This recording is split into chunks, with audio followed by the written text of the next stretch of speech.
الشیطان الرجیم بسم اللہ الرحمن الرحیم محمد رسول اللہ والذین معہ اشداء علی الکفار رحماء بینہم تراہم رکعا سجدا یبتغون فضلا من اللہ ورضوانا سیماہم فی وجوہہم من اثر السجود۔ صدق اللہ العلی العظیم۔ اپنے عنوان پر آنے سے پہلے بندہ یہ کہنا چاہ رہا ہے کہ اس سے پہلے بھی جو ہے بندے کی باری آئی تھی تو لاکھ ہو گیا،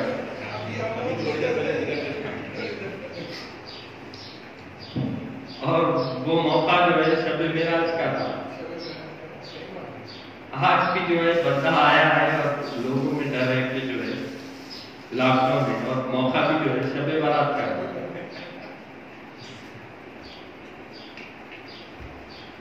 بندہ اپنے عنوان پر آتے تھے،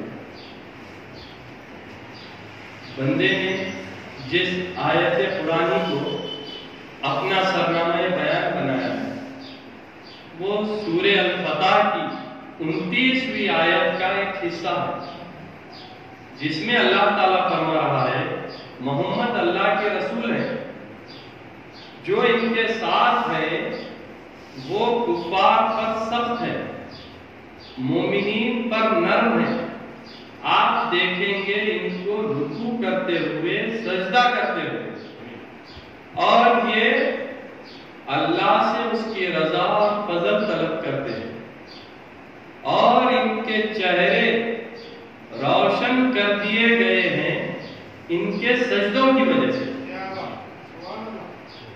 اس آیت شریفہ سے یہ معلوم ہو رہا ہے کہ محمد صلی اللہ علیہ وسلم اللہ کے رسول ہیں، اور آپ کے ساتھ رہنے والے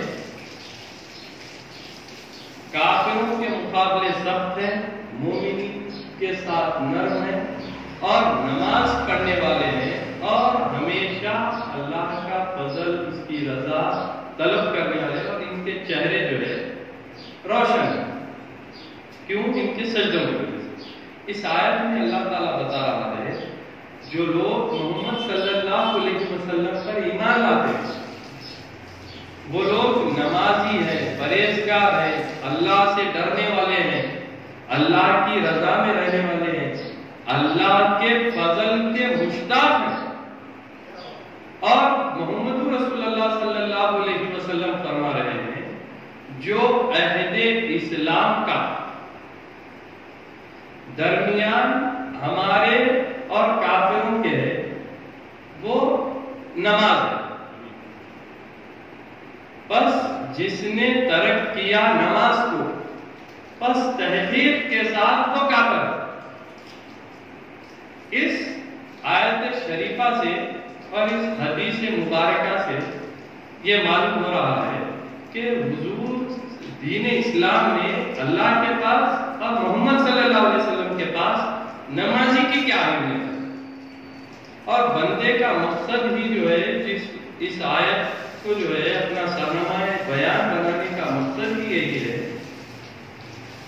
کیونکہ اس آیت کے متعلقہ تمام مفسرین کا یہ اجتماعی قول ہے، اور صحابہ کرام رضوان اللہ عنہم کا بھی یہ ماننا ہے، یہ قول حسن بصری رحمت اللہ علیہ کا جو ہے سے مروی ہے۔ آپ فرما رہے ہیں محمد رسول اللہ والذین معہ سے جو ہے حضرت ابو بکر صدیق رضی اللہ تعالیٰ عنہ سے مراد ہے، اسی لیے کہ آپ جو ہے حضور صلی اللہ علیہ وسلم کے ساتھ ہیں، اور آپ جو ہے حضور کے ساتھ کمرے میں یعنی ایک ساتھ مدفن ہیں، اور جو بھی شخص ابو بکر صدیق رضی اللہ تعالیٰ عنہ کی صحبت رسول صلی اللہ علیہ وسلم کا منکر ہے وہ کافر ہے، اور اشداء علی الکفار سے حضرت فاروق رضی اللہ تعالیٰ عنہ مراد، اسی لیے کہ آپ کفار مکہ پہ جو ہے سخت گیر ناراض تھے، سخت بہت سخت رہتے تھے. رحماء بینہم سے جو ہے حضرت عثمان غنی رضی اللہ تعالیٰ عنہ کی ذات جو ہے مراد ہے، اسی لیے کہ آپ جو ہے رؤوف و رحیم اور ذو حیا. پھر رکعن سجدین سے جو ہے حضرت علی مرتضی رضی اللہ تعالیٰ عنہ مراد ہے، اسی لیے کہ دائرے کے جو لوگ ہوتے تھے وہ حضرت علی رضی اللہ تعالیٰ عنہ کے حجرے کے باہر جو ہے رات بھر ہزاروں نمازوں کے جو ہے تکبیرات سنا کرتے تھے. اور یبتغون فضلا من اللہ ورضوانا سے جو ہے تمام عشرہ مبشرہ ہوا. یہ بندہ اسی لیے اس آیت کو عنوان بنایا ہے کیونکہ بندے کو جو ہے اس سے پہلے جب آیا تھا تو عنوان دیا گیا تھا، اس سے پہلے جو آیا تھا تو عنوان دیا گیا تھا کہ آئندہ تقریر کا کہ آپ میاں محمد رسول اللہ صلی اللہ علیہ وسلم کے نزدیک نماز کی اہمیت پہ بیان کریں. تو بندے نے جب اس عنوان پر جو ہے اپنی تحقیق شروع کی تو معلوم یہ ہوا کہ جو ہے اللہ کے پاس سے جو بھی محمد رسول اللہ صلی اللہ علیہ وسلم کو حکم ہوتا وہ ہر حکم ایک ہی اہمیت کا رہتا. آپ کے پاس اللہ کے پاس سے حکم نہ کوئی حکم زیادہ ہے نہ کوئی حکم کم ہے، سب کی اہمیت برابر ہے. تو بندے نے اپنے عنوان کو جو ہے تبدیل کرتے ہوئے محمد رسول اللہ صلی اللہ علیہ وسلم کے نزدیک نمازی کی کیا اہمیت ہے، نمازی کی کیا اہمیت ہے آپ کو بتانا چاہیے. اسی لیے کہ محمد رسول اللہ صلی اللہ علیہ وسلم نے فرمایا ہے کہ جب جنتی جنت میں داخل ہو جائیں گے تو وہ ایک دوسرے سے رشک کریں گے کہ اگر ہم ایک لمحہ سجدے میں زیادہ گزار دیتے تو اللہ ہمیں وہ مقام پر پاس کر دیتا. تو ہمیں اس حدیث شریف سے معلوم ہو رہا ہے اللہ ہمارے عبادتوں کے ذریعے ہمارے مقام و اہمیت طے کر رہا ہے. تو ہمیں جاننا یہ چاہیے کہ ہم وہ عبادت کیسے کریں. تو مجھے ایک حکایت یاد آ رہی ہے مجنو کی. ایک مجنو جو ہے نمازی کے آگے سے گزر جاتا، ایک مجنو نمازی کے آگے سے گزر جاتا ہے. وہ نمازی اپنی نماز کو چھوڑ کر ترک کر کر جو ہے اس مجنو کو پکڑ کر جو ہے 2-4 تھپڑ رسید کر دیتا ہے اور کہتا ہے کیا تو نے نہیں دیکھا کہ میں نماز میں کھڑا ہوا ہوں، میری نماز شروع ہو گئی ہے اور تو میرے سامنے سے گزر گیا. تو وہ مجنون کہتا ہے مجھ سے غلطی ہو گئی، مجھے معاف کر دیجئے، میں نے آپ کو نہیں دیکھا. تو وہ نمازی صاحب کہتے ہیں تو نے کیسے نہیں دیکھا؟ تو وہ مجنون کہتا ہے کہ میں تو جو ہے ایک دنیا کی عورت کے عشق میں اتنا مہو تھا کہ آپ مجھے نہیں دکھے، پر مجھے آپ یہ بتائیے کہ آپ نماز میں رہتے ہوئے مجھے کیسے دیکھ لیے؟ جب نمازی نماز میں کھڑا ہوتا ہے تو اپنے خدا سے راز و نیاز کی باتیں کرتا ہے. کیا یہ تمہاری نماز ہے؟ یہ حکایت ہمیں درس دے رہی ہے کہ ہم جب بھی اللہ کی بارگاہ میں کھڑے ہو تو اللہ کے عشق میں مہو ہو کر پڑھنا چاہیے، جیسا کہ میرے آقا حضرت سیدنا علی مرتضی رضی اللہ تعالیٰ عنہ اپنی عبادت کے لیے کرتے تھے. ایک جنگ کا واقعہ ہے کہ آپ کے پنڈلی میں تیر لگ گیا، درد جو ہے شدت کا ہے، ہر چیز کوشش کر لی گئی کہ وہ پنڈلی میں سے جو ہے تیر نکال لیا جائے، مگر جو ہے تکلیف اتنی تھی کہ ہاتھ لگانے سے بھی جو ہے درد ہوتا تھا. تو کسی نے یہ مشورہ کیا کہ جب حضرت علی رضی اللہ تعالیٰ عنہ نماز میں کھڑے ہو جائیں تو جب ان کی پنڈلی کو چیر کر جو ہے تیر نکال لینا اور انہیں خطرہ محسوس بھی نہیں ہوگا. اور چنانچہ ایسا ہی ہوا. جب آپ نماز کے لیے کھڑے ہوئے تو آپ کی پنڈلی کو چیر کر جو ہے تیر نکال لیا گیا اور آپ بدستور نماز پڑھتے ہی چلے گئے. جب نماز سے فارغ ہوئے، نماز سے فارغ ہونے کے بعد آپ نے کہا کہ یہ خون کس بات کا ہے؟ تو آپ سے لوگوں نے عرض کیا حضرت آپ جب نماز میں تھے تو آپ کی پنڈلی کو چیر کر جو ہے تیر نکال لیا گیا. تو آپ نے کہا قسم ہے اس ذات کی جس کی بارگاہ میں کھڑا تھا، مجھے اس بات کی خبر ہی نہیں ہوئی کہ میرے پنڈلی کو چیر کر تیر نکال لیا گیا. تو حضرت علی رضی اللہ تعالیٰ عنہ بتا رہے ہیں کہ جو محمد رسول اللہ صلی اللہ علیہ وسلم پر ایمان لاتے ہیں وہ نماز ایسی ادا کرتے ہیں، ان کی نماز ایسی ہوتی ہے. اور یہی نہیں، بی بی فاطمہ رضی اللہ تعالیٰ عنہ کا واقعہ ہے. سردی کی راتیں ہیں، تمام دنیا جو ہے سردی کی راتوں میں جو ہے جلدی سو جاتی ہے اور آپ اپنے شہزادوں کو سلا کر جو ہے اللہ کی بارگاہ میں عبادت کرنے گئی ہیں. ابھی ایک سجدہ بھی مکمل نہیں ہوا کہ رات ختم ہو گئی اور آپ اپنے سجدے میں سے اٹھ کر کہتی ہیں، اللہ سے عرض کرتی ہیں، یا اللہ تو کیسی چھوٹی چھوٹی راتیں بنایا ہے کہ میرا ایک سجدہ بھی ختم نہیں ہوتا تیری رات ختم ہو جاتی ہے.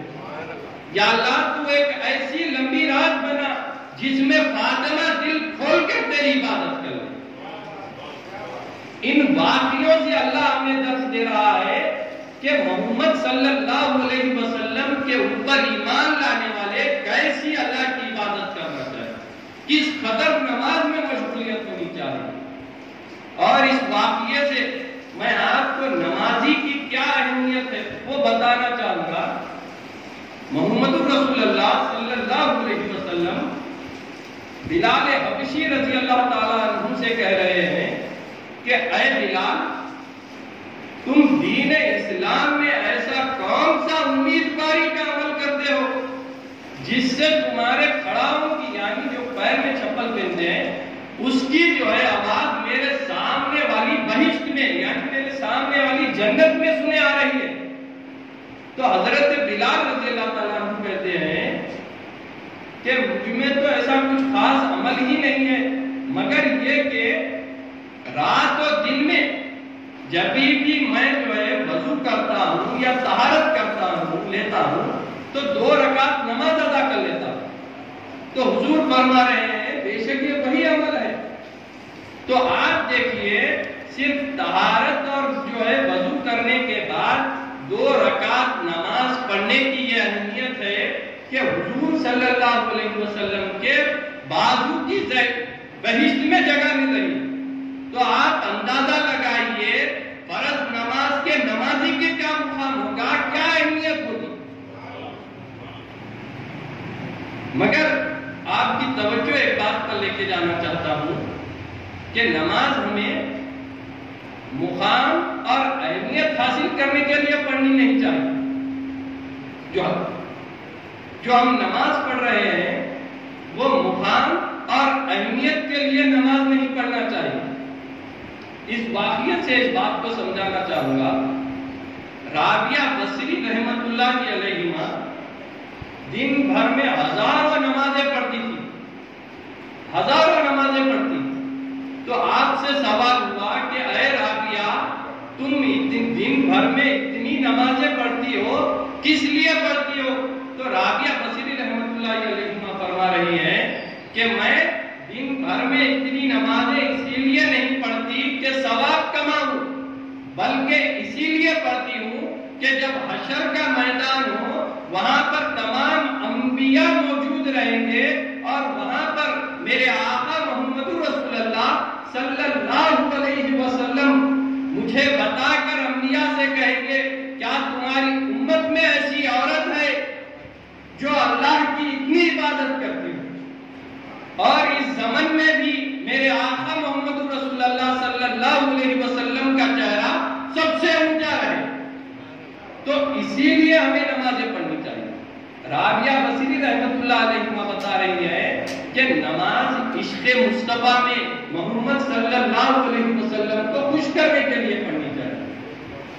اس بات پہ بندے کے مرشد اور والد حضرت پیر مرشد سید دلاور مفتی اہل بلبڑا کی جو ہے اکثر تقاریر میں یہ شعر پڑھتے ہیں, مجھے یاد آ رہا ہے, محمد کی محبت دین حق کی شرط اول ہے.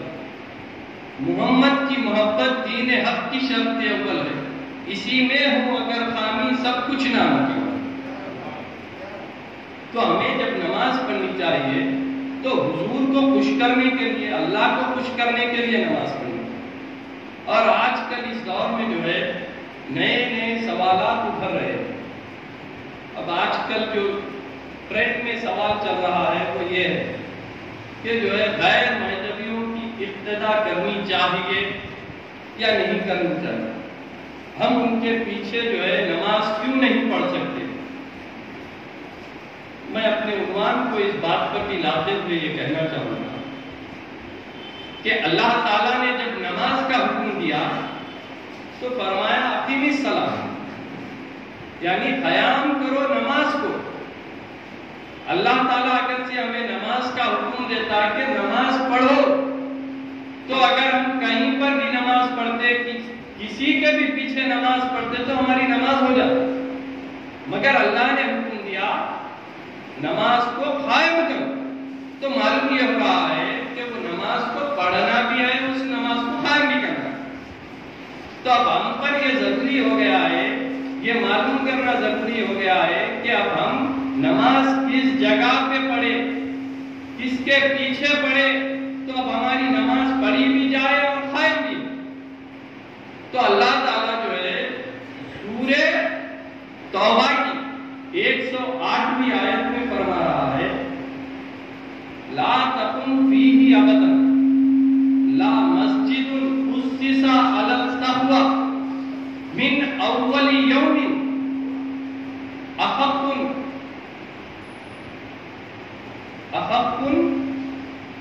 تقوم فیہ رجال یحبون یطہرون واللہ یحبون مطہرین.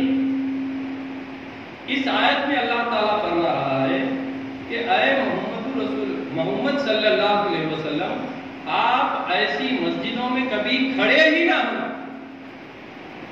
البتہ ایسی مسجد جس کی بنیاد جو ہے تقوی پر رکھی گئی ہو, اس کے پہلے دن سے یہ مسجد لائق ہے کہ آپ اس میں قیام کریں.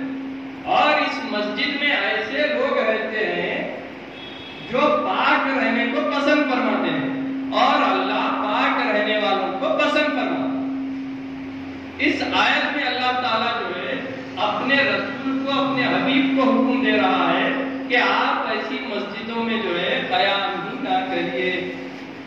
یعنی محمد رسول اللہ صلی اللہ علیہ وسلم کو اللہ روک رہا ہے مسجد میں داخل ہونے سے, اور ہمیں یہ سیکھ دے رہا ہے کہ ہر مسجد اللہ کا گھر نہیں ہوتی, بلکہ وہ مسجد اللہ کا گھر ہوتی ہے جو تقوی کی بنیاد پر بنی. تو اب سوال یہ ہو رہا ہے تقوی کیا؟ تقوی اسے کہتے ہیں جو ذکر خدا سے جو ہے اپنی نظر ہی نہیں پھیرتا, اس کے علاوہ کچھ کرتا ہی نہیں, اس کے پاس صرف خدا ہی خدا ہو, اس کے علاوہ کچھ ہی نہ ہو, اور ان کا ہر کام صرف اللہ ہی کے واسطے ہو, اس کے بغیر ہو ہی نہ, اسے کہتے ہیں تقوی. اور جب بنیاد مسجد کی بات آتی ہے تو وہ مسجد چندوں کے چھوڑ کر اللہ کے دینے سے قائم ہوتی ہے, تو وہ مسجد کی بنیاد تقوی پر ڈالی گئی. تو سوائے اس دنیا میں مذہبی مسجدوں کے کوئی مسجد بھی اللہ کے دینے سے قائم نہیں ہوئی. صرف مذہبی مسجد ہی ہے جو اللہ کے دینے سے قائم ہوتی ہے. اور یہ میرے آقا مہدی موعود علیہ الصلوۃ والسلام کا فضل ہے کہ ہمارے لیے اللہ دیا کا عمل چھوڑ کر گئے ہیں سے ہم پر جو ہے تھوڑا تقویٰ چھوڑ کر گئے ہیں۔ اور دیکھیے جو مسجدوں کی بنیاد جو ہے تقوی پر ہے، اور قوم مہدویہ کی مسجدوں کی بنیاد تقوی پر ڈالی گئی ہے، اور یہ مسجدیں جو ہے جو نیت سے بنتی ہے، سب سے پہلے بنیاد جو ہے نیت سے بنتی ہے۔ قوم مہدویہ کی مسجدیں جو ہے عمل تقوی کرنے کی نیت سے ہی بنائی جاتی ہے۔ تو یعنی جو پہلی سوچ ہے، جو پہلی بنیاد ہے، وہی تقوی ہے، اور یہ صرف اور صرف قوم مہدویہ کی مسجدیں ہی ہیں جو تقوی پر بن گئی۔ تو معلوم یہ ہو رہا ہے جو مسجد تقوی کی ہے، اور اللہ ہمیں خوشخبری یہ دے رہا ہے کہ یہ مسجدیں ایسی ہیں، یہ مسجدیں ایسی ہیں جو پاک رہنے والے، یہ مسجدوں میں پاک رہنے والے لوگ جو ہے رہتے ہیں، اور اللہ ایسے لوگوں کو پسند کر رہا ہے۔ تو ہمیں یہ چاہیے کہ ہم نماز ایسے لوگوں کے پیچھے پڑھیں جسے اللہ پسند کر رہا، جسے اللہ پسند کر رہا۔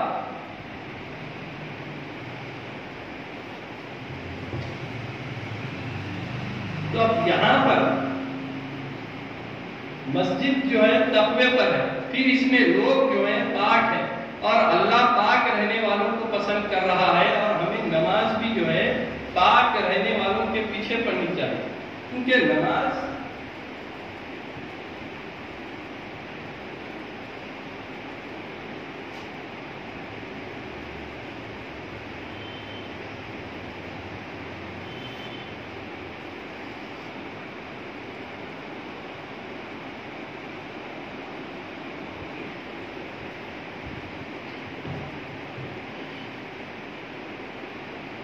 تو نماز جو ہے ہمیں اس جگہ پڑھنی چاہیے کہ جیسا کہ اللہ کا حکم ہے۔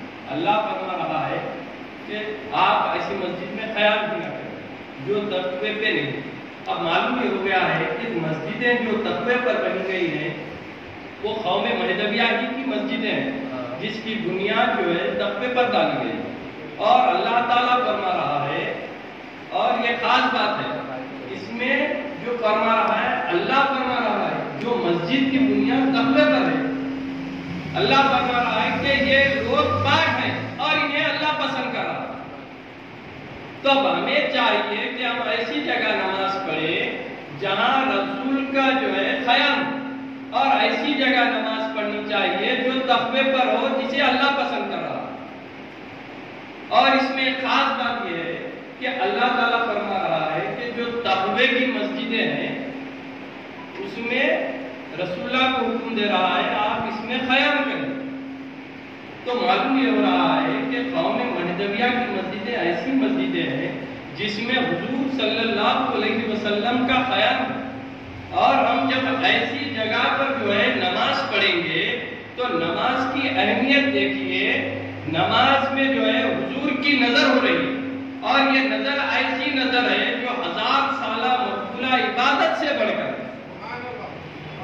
تو ہمیں ایسی جگہ نماز پڑھنی چاہیے جہاں اللہ کا فضل ہو رہا ہے، ہمیں جو ہے اللہ نماز اپنے فضل سے جو ہے رسول کا خیال رکھا ہے، اور یہاں پر نماز پڑھا رہا ہے، اور یہ اللہ ہی کا فضل ہے جو ہماری نماز بھی جو ہے قائم کرا رہا ہے۔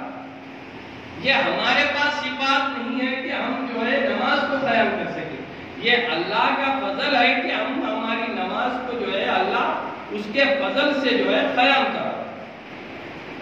اور میرا تو یہ ماننا ہے جہاں پر بھی جو ہے حضور صلی اللہ علیہ وسلم جانا پسند نہیں کرتے، وہاں کوئی بھی ایمان والا جانا پسند نہیں کرتا۔ ایمان والا وہیں جاتا ہے جہاں حضور صلی اللہ علیہ وسلم کا خیال، اور بندہ جو ہے یہ اپنی آخری بات رکھ کر جو ہے اپنی جگہ لینا چاہے گا۔ ان مسجدوں کی جو ہے خاصیت بھی یہ ہے کہ اللہ تعالیٰ پسند کر رہا ہے اس میں نماز ہو رہی، اور جو ہمارے مرشدین جو ہے جو اپنے بچوں کو روک رہے ہیں کہ آپ جو ہے غیر مہدویوں کی اقتدا نہ کریے، اپنی مسجدوں کو نہ کریں، بلکہ یہ جو ہے یہ بات نہیں ہے کہ مرشدین اپنی افضلیت اور اپنی فضیلت بتا رہے، بلکہ یہ ہے کہ وہ اللہ کا حکم آپ کو سنا رہا۔ اور آج کل جو ہے لوگوں میں یہ گمان ہو گیا ہے کہ جو لوگ نماز پڑھتے ہیں، روزے رکھتے ہیں، انہیں اللہ تعالیٰ جو ہے جنت میں داخل کرتے ہیں۔ تو اگر کسی کا جو ہے ایسا عقیدہ ہے، ایسا ایمان ہے، تو وہ غلط ہے، اسی لیے کہ اللہ تعالیٰ نے روزے، نماز، تمام عبادتیں جتنی بھی ہیں وہ جنتیوں کے لیے فرض کی ہے۔ اسی لیے کہ اللہ تعالیٰ نے جو ہے نماز، روزے، ہر چیز مومنین کے اوپر فرض کیا ہے، اور اللہ نے بتایا ہے کہ مومنین کا ٹھکانہ جنت ہے۔ اور اللہ تعالیٰ نے ہمیں عبادتیں اس لیے دی ہیں کہ ہم اس عبادتوں کو عمل کرتے ہوئے جو ہے اللہ کی دی ہوئی جگہ پر محفوظ رہ سکے، یعنی اور اللہ تعالیٰ نے کہا ہے اگر تم جو ہے اس عمل کو چھوڑتے ہو تو تمہارا ٹھکانہ جو ہے جہنم، یعنی مومنین کی جگہ اللہ تعالیٰ نے مقرر کر دی ہے کہ وہ جنت ہے۔ جو جنتی ہو گئے ان کے اوپر اللہ تعالیٰ نے جو ہے نماز کی عبادت دے دی، روزے کی عبادت دے دی، اور تمام عبادتیں دے دیے، اور کہا کہ تم اسے جو ہے عمل کرتے رہو، اور تم جو ہے جب یہ عمل چھوڑ دو گے تو تمہیں جو ہے جہنم میں ڈال دیا جائے۔ یعنی ہم کو جو ہے نماز پڑھ کر، روزے رکھ کر جنت میں داخل ہونا نہیں ہے، بلکہ ہم جنتی ہیں اسی لیے نماز، روزے، عبادتیں کرتے ہیں۔ تو ہمیں چاہیے کہ جو ہے ہم اپنی جگہ کو جو ہے مقرر کرنے کے لیے عبادتیں کریں، اور اسی لیے میرے آقا محمد رسول اللہ صلی اللہ علیہ وسلم نے فرمایا ہے کہ نماز مومنین کی میراث، یعنی نماز کو بھی جو ہے آپ نے یہ نہیں کہا کہ جو کلمہ کو ہے اس کی میراث ہے، آپ نے کہا کہ مومنین کی میراث ہے۔ اب سوال یہ ہو رہا ہے کہ ہر کلمہ پڑھنے والا مومن ہے کیا؟ ہر کلمہ پڑھنے والا مومن ہے؟ تو اللہ تعالیٰ اس کے لیے بھی فرما رہا ہے قالت الاعراب آمنا، سورہ حجرات کی 14ویں آیت ہے جس میں اللہ تعالیٰ فرما رہا ہے قالت الاعراب آمنا قل لم تؤمنوا آمنا ولكن اسلمنا وقولوا اسلمنا، یعنی اللہ تعالیٰ اس آیت میں فرما رہا ہے گوار بولے کہ ہم ایمان لائے، آپ محمد رسول اللہ صلی اللہ علیہ وسلم ان سے فرما دیجئے کہ یہ ایمان نہیں لائے بلکہ یہ رکی ہوئی ہے۔ اور اللہ تعالیٰ نے فرمایا وَلَمْ يَدْخُلِ الْإِيمَانُ فِي قُلُوبِكُمْ، یعنی تمہارے دلوں میں جب تک ایمان داخل ہی نہیں ہو سکتا، اِنَّ اطیعوا اللَّهَ وَرَسُولَهُ، یعنی جب تک کہ تم اللہ اور اس کے رسول کے فرما بردار نہ ہو۔ یعنی اس آیت سے اللہ تعالیٰ ہمیں بتا رہا ہے کہ جب تک کہ جو بھی شخص کلمہ پڑھے وہ صرف جو ہے مطیع ہوتا ہے، مومن نہیں ہوتا۔ مومن ہونے کی نشانی بتا رہا ہے کہ وہ اللہ اس کے رسول کا جو ہے فرما بردار ہوگا۔ تو شرط یہ ہے فرما برداری۔ فرما برداری ہم کیسے کریں؟ تو اللہ تعالیٰ جو ہے بتا رہا ہے کہ جو شخص حضور کے کہنے سے اللہ پہ ایمان لا رہا وہ ایمان والا ہے۔ حضور کو چھوڑ کر اگر اللہ پہ ایمان لائے اسے مومن نہیں کہا جائے گا۔ مومن اسے ہی کہتے ہیں جو حضور کے کہنے سے ایمان لائے۔ تو اب شرط فرما برداری کی یہ ہو گئی ہے کہ ہم حضور کے کہنے سے ہی جو ہے اللہ پہ ایمان لانا چاہیے، حضور کے کہنے سے ہی جو ہے مہدی پر ایمان لانا چاہیے، اور حضور کے کہنے سے، حضور کے حکم کے مطابق ہی نماز پڑھنی چاہیے۔ تو نماز کے تعلق سے میرے آقا فرما رہے ہیں کہ تم عبادت ایسی کرو کہ خدا کو دیکھ رہے۔ تو اب ہم پر یہ ضروری ہو گیا ہے کہ جب بھی ہم نماز کے لیے کھڑے ہوں تو ہمارا تصور یہی رہنا چاہیے کہ ہم خدا کو دیکھ رہے ہیں، اسی لیے کہ یہ شرط ہے محمد رسول اللہ صلی اللہ علیہ وسلم کے فرما بردار ہونے کی۔ تو جیسا کہ ہم اللہ کو جو ہے بنا دیکھے محمد کے کہنے سے اللہ پر ایمان لا رہے ہیں، ویسے ہی ہمیں چاہیے کہ جب نماز میں کھڑے ہو تو ہم خدا کو دیکھ رہے ہیں، وہ بھی محمد کے کہنے سے۔ یہ ہمیں نیت رکھنی چاہیے کہ ہم اللہ کو دیکھ رہے ہیں، یہ اللہ کا فضل ہے۔ اگر وہ چاہے تو آپ کو جو ہے اپنے جلوے سے سرفراز کر دے گا۔ جو بے اثر ہو کے رہ نہ جائے، جو بے اثر ہو کے رہ نہ جائے وہ دستے التجا کر، جو بے اثر ہو کے رہ نہ جائے وہ دستے التجا کر، دعاؤں سے کب روکتا ہوں مگر سمجھ بوجھ کر دعا کر۔ نبی سے ہٹ کے کبھی کسی کو خدا ملا ہے نہ مل سکے گا، نبی سے ہٹ کے کبھی کسی کو خدا ملا ہے نہ مل سکے گا۔ خدا کے بندے نبی کا